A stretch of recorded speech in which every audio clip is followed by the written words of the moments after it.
ان سے وہ ذرا بیان کر دیں مختصر کہ اگر نو کانفیڈنس موو عامر صاحب آتی ہے اگینسٹ دا پرائم منسٹر تو اس کا طریقہ کار کیا ہوتا ہے، نمبر 1.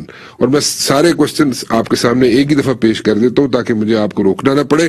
اور اگر نو کانفیڈنس موو آتی ہے اسپیکر نیشنل اسمبلی کے خلاف تو پھر طریقہ کار کیا ہوتا ہے؟ جی عامر صاحب. جی بالکل، سب سے پہلے وزیر اعظم صاحب کی ہم بات کر لیتے ہیں. اگر ان کے خلاف ووٹ آف نو کانفیڈنس آتی ہے تو یہ آرٹیکل 95 ہے آئین کا، جس کے تحت یہ ووٹ آف نو کانفیڈنس لائی جائے گی. اور اس کا طریقہ کار یہ ہے کہ 20% of the total membership of the assembly جو ہے وہ ایک ریزولوشن یا نو کانفیڈنس موشن جو ہے وہ جمع کرا سکتے ہیں. اور 20% کا مطلب یہی ہے کہ تقریباً 68 یا 69 ممبرز کے قریب تعداد بنتی ہے، جو یقیناً اپوزیشن کے پاس اویلیبل ہے. خالی صرف پی ایم ایل این کے پاس ہی سے زیادہ ممبرز ہیں. لیکن جب یہ موشن جمع ہو جائے گی اسمبلی سیکریٹریٹ میں تو اس کے بعد 3 سے 7 دن کا ٹائم ہوگا اسپیکر کے پاس. یعنی 3 دن سے پہلے اس پہ ووٹ نہیں ہو سکتا اور 7 دن کے بعد ووٹ نہیں ہو سکتا. تو اگر اس کو میکسیمم ڈیلے کیا جا سکتا ہے تو وہ 7 دن ہی کیا جا سکتا ہے. جس دن ایجنڈے پر یہ موشن ہوگی اس دن اور کوئی آئٹم جو ہے وہ ایجنڈے پر نہیں ہوگا. اور اس میں سب سے پہلے جو اسپیکر ہیں اس کی ایڈمیسیبلٹی کے حوالے سے ایک دفعہ پھر ہاؤس کے اندر آ کر یہ اعلان کریں گے کہ ایک ووٹ آف نو کانفیڈنس آئی ہے لیڈر آف دا ہاؤس کے خلاف، جن کو وزیر اعظم بھی کہتے ہیں.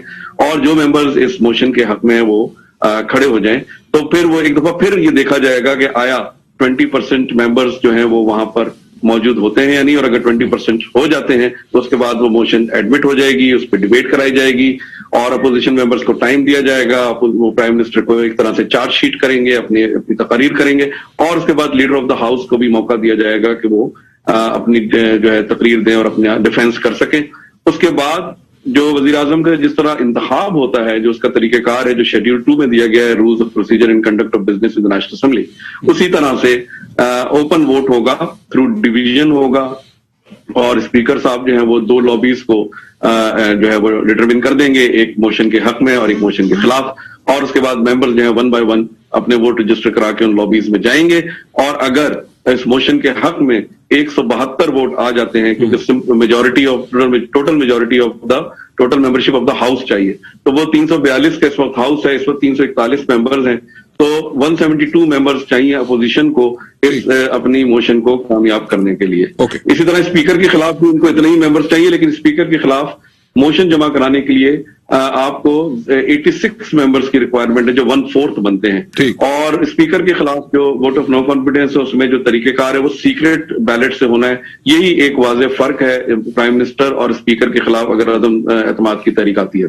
ایک سوال ہے چھوٹا سا، ڈیفیکشن کلوز اگر اسپیکر کے خلاف پہلے نو کانفیڈنس موو آتی ہے تو ڈیفیکشن کلوز لگ سکے گا؟ کیا وہ لوگ آئیڈینٹیفائی ہو سکیں گے جو لوگ obviously سیکرٹ بیلٹنگ ہے تو آئیڈینٹیفائی ہو سکیں گے؟ اس میں پہلی بات تو یہ ہے کہ اسپیکر کے خلاف 63A جو ہے جو ڈسکوالیفیکیشن ہے وہ اپلیکیبل ہی نہیں. اس کے لیے 3 جو آئین کے اندر شرائط دی گئی ہیں، اس میں صرف پرائم منسٹر کے خلاف ووٹ آف کانفیڈنس یا نو کانفیڈنس ہے، آئینی ترمیم ہے اور بجٹ ہے. اس کے علاوہ ووٹنگ پر آرٹیکل 63A نہیں ہوتا. دوسری بات ایک اور میں واضح کرنا چاہ رہا ہوں، اگر آپ اس پروسیجر کو اگر آپ پڑھیں تو اس میں جو طریقہ کار دیا ہوا ہے ممبر کو ڈسکوالیفائی کرنے کا وہ بھی کافی لینتھی پروسیس ہے. یہ تقریباً 3 مہینے پر محیط ہے.